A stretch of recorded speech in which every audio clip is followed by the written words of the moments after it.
The Mazda CX-9 key fob, used from 2007 through 2025 models, requires locating the small release tab on the side of the fob.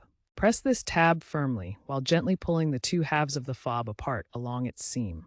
Avoid using excessive force or prying with tools, as this can damage the plastic case.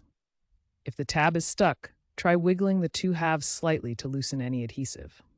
Be careful not to bend the metal key blade if one is present.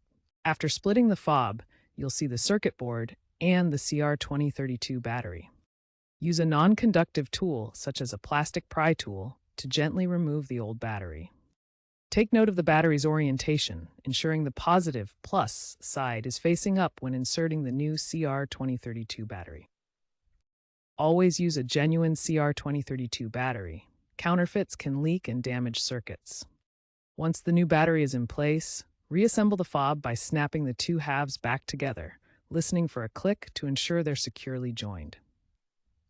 Test the fob's functionality within 10 feet of the vehicle. If it doesn't work, the transmitter may be faulty or reprogramming via the infotainment system may be needed.